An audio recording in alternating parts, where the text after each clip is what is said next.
Le réseautage, c'est pas ce que tu sais, c'est qui tu connais et surtout qui te connaît.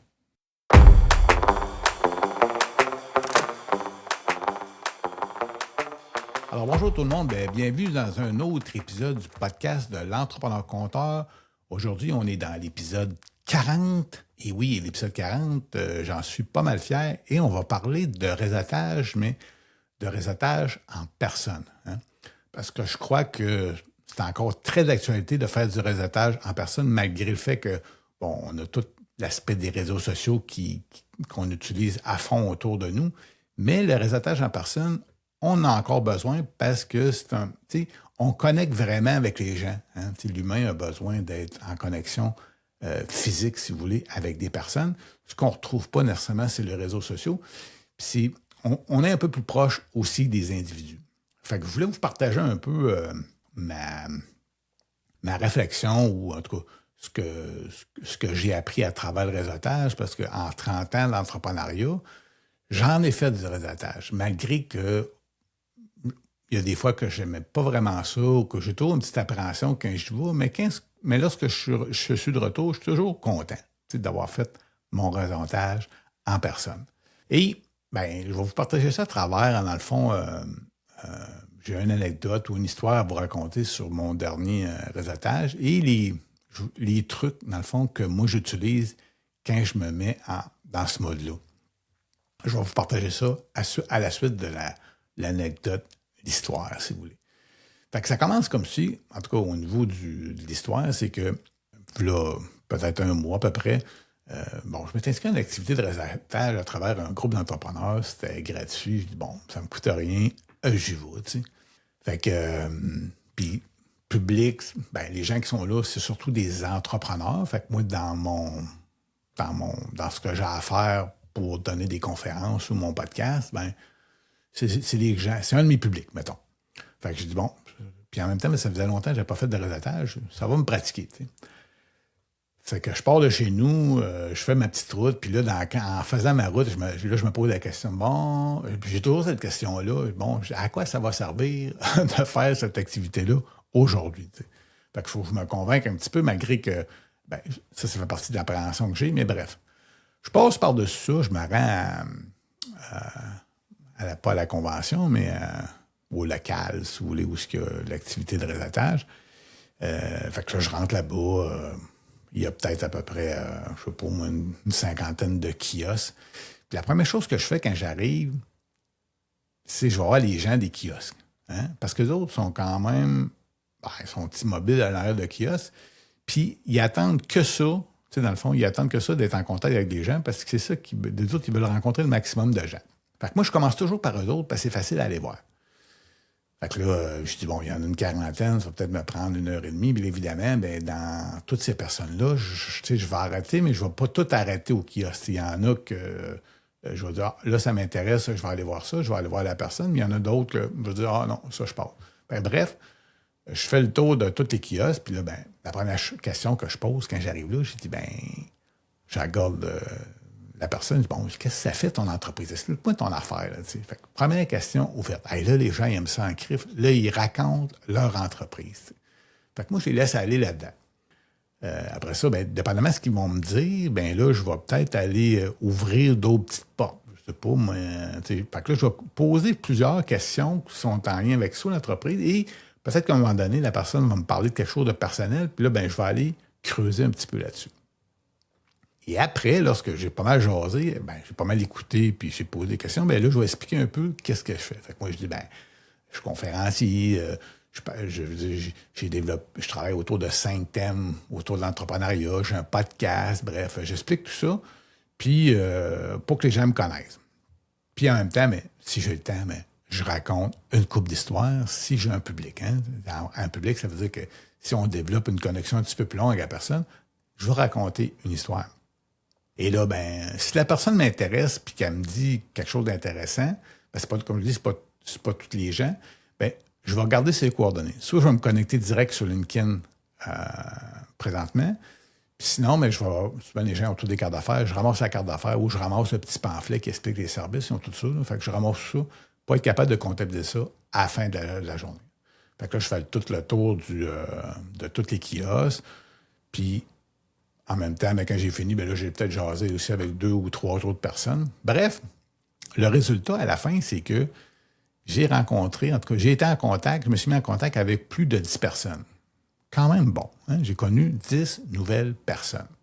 De ces 10 personnes-là, j'en ai 2 qui sont inscrits à mon podcast, bon, quand même, et j'ai trouvé 2 opportunités pour des conférences. Une par une personne interposée, parce que ça arrive des fois, tu genre de quelqu'un, hey, il me dit, ah, il y a quelqu'un qui fait ça, qui pourrait t'aider. Parfait. Fait que j'ai trouvé quelqu'un à travers une personne interposée, et une autre, c'est pour une genre de mini-formation par rapport à mes services. Bon, fait que là, j'ai gardé ça. Fait que là, j'ai fini mon activité, j'étais là peut-être 2 heures en tout. Évidemment, dans les activités de réseautage, souvent dans ces trucs-là, ben ça va durer une journée. Moi, je ne serai jamais toute la journée, là, ça ne me donne rien. Je reste là le temps que ça va être efficace pour moi. Fait qu'après 2 ou 3 heures, c'est assez, je me retourne chez nous. Rentre chez nous, ben là, j'avais tous les noms des personnes. Fait que là, je me suis mis en contact sur LinkedIn avec eux autres. J'ai rentré aussi dans mon Google, là, si vous voulez, puis ceux qui avaient comme des possibles opportunités, ben là, j'ai un chiffrier de CRM dans lequel que là, je vais comptabiliser puis je vais documenter l'opportunité avec la personne puis son entreprise. Fait que c'est un peu... Puis je procède un peu tout le temps de la même façon. En tout cas, c'est un peu la recette que je me suis donnée. Puis là, ben, je vais vous partager les 6 trucs que j'applique en tout temps. OK? Le premier, c'est que je me donne toujours un objectif de rencontre. Super important. Je ne m'en vais jamais à une activité de réseautage pour aller à une activité de réseautage. Non. Je me dis tout le temps, bon, il faut que je rencontre tant de personnes. Dans mon cas, je me mets toujours un objectif de minimum 5 personnes. OK? C'est assez facile à atteindre. Juste les kiosques. Quand tu fais le tour des kiosques, là, tu peux tout... bon, s'il n'y a pas de kiosque, mais là, tu vas plus de 1 à 1. Mais rencontrer 5 nouvelles personnes, c'est assez facile. Fait que c'est mon objectif, rencontrer 5 personnes. Le deuxième, c'est je choisis la bonne activité de réseautage. OK? Bon. Ce que ça veut dire, dans le fond, c'est que je n'irai pas réseauter à une place où je n'ai pas possibilité de vendre mes services, mettons. Comme là, ben, c'était des entrepreneurs. Bon, les entrepreneurs, c'est une partie de ma clientèle. Les organisateurs d'événements, ça en est.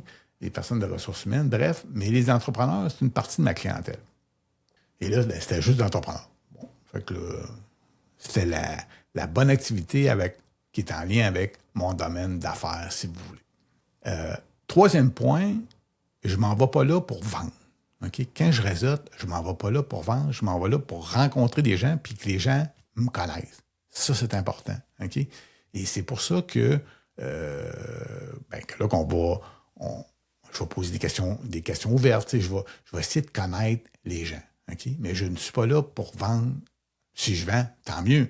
Mais c'est pas ça que j'en ai de la tête quand je m'en vais réseauter. Quatrième point, j'écoute et je m'intéresse vraiment aux gens. Hein? Moi, j'ai déjà vu dans des activités de réseautage, puis c'est pas pour dénigrer les gens, là, mais des personnes qui viennent te rencontrer, puis la prochaine chose qu'ils font, ils regardent un petit peu au-dessus de ton épaule, puis ils regardent la prochaine personne qui vont parler. Ça, là, c'est turn-off total. Quand je fais du réseautage, ben, je rencontre la personne, je lui pose des questions, je m'intéresse à ce qu'elle fait. OK? Puis là, je pose un paquet de questions pour un peu comprendre son entreprise, qui qu'elle est. Puis à un moment donné, ben, la personne va me demander, ou en tout cas, je vais lui dire, qu'est-ce que je fais? Et là, on va développer, on va se connaître à un certain niveau. Fait que l'écoute, puis s'intéresser à la personne, vraiment intéressant. Cinquième point, je raconte des histoires. Bon, c'est sûr que moi, je suis un conteur, j'aime ça, mais je raconte des histoires. Okay? Puis si la personne m'en raconte, tant mieux, je deviens un bon public pour elle, mais je raconte des histoires de business. Okay? Qu'est-ce qui m'est arrivé? Ça peut être un petit peu d'histoire personnelle, mais ça, c'est plus rare, mais j'ai toujours un peu des épisodes loufoques, si vous voulez, d'entrepreneuriat. Fait que je raconte ça et les gens me reconnaissent. Puis, dans le fond, pour appuyer ce point-là, c'est que ça, c'est un des points que j'ai découvert avec le temps, c'est que raconter des histoires, pour moi, ça a été un moyen facile de communiquer avec les gens. Fait que dans ma vie, lorsque je faisais du réseautage, c'était ma plus grande, pas qualité, là, mais c'était, dans le fond, ce qui était plus important pour moi, c'était de raconter ça parce que les gens, ils me remarquaient avec ça. Hein? Ah, Steph, ouais, c'est vrai, tu nous racontais ça à un moment donné. Puis moi, je racontais des histoires personnelles, puis d'entreprise. Fait que les gens me reconnaissaient avec ça. Fait que j'ai utilisé ce modus operandi-là toute ma vie d'entrepreneur. Fait que raconter des histoires. Et finalement, le dernier, c'est que je documente puis je classe. Quand j'ai fini mon activité de rédactage, je ne laisse pas ça là, puis non. J'ai 10 personnes, OK, bon, là, je me mets en connexion. Je documente ceux qui sont vraiment importants. Je les rentre dans mon CRM si ça a vraiment de l'importance.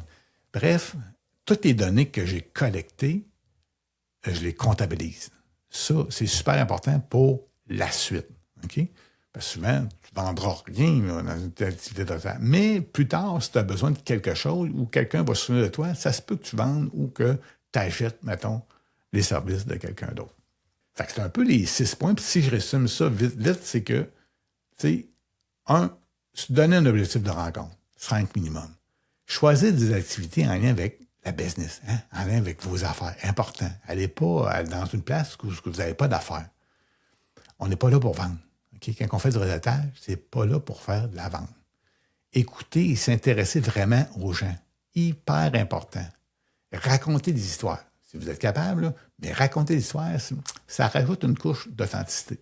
Et finalement, documenter, hein, classer, comptabiliser tout ce que vous avez, vos données, c'est super important pour la suite.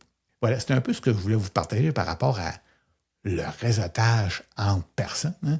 Puis ça n'enlève pas parce qu'on a besoin du réseautage, de tout l'aspect réseau qu'on connaît avec les réseaux sociaux. Ça, c'est inévitable. Mais le réseautage en personne, il est encore là pour être là parce qu'on est des humains et on a besoin de communiquer en vrai. Entre autres, c'est mon opinion. Vous en ferez ce que vous voulez. Fait que sur ça, ça met fin au podcast de l'entrepreneur compteur aujourd'hui. Si vous avez aimé, likez, abonnez-vous. On est sur 3 plateformes, YouTube, Apple Podcasts et Spotify. Vous avez juste fait une recherche sur l'entrepreneur compteur, vous allez me trouver assez rapidement. Et je vais vous laisser sur une petite citation, dans le fond, qui dit ceci, qui est en lien avec le réseautage. Le succès en affaires, là, c'est rarement une question de talent. C'est une question de connexion et de conversation. Retenez ça. Fait que sur ça, je vous souhaite à ceux qui vont faire du réseautage, bon réseautage. Et pour les autres, on se donne rendez-vous dans 2 semaines pour un autre podcast de l'entrepreneur compteur. Ciao tout le monde!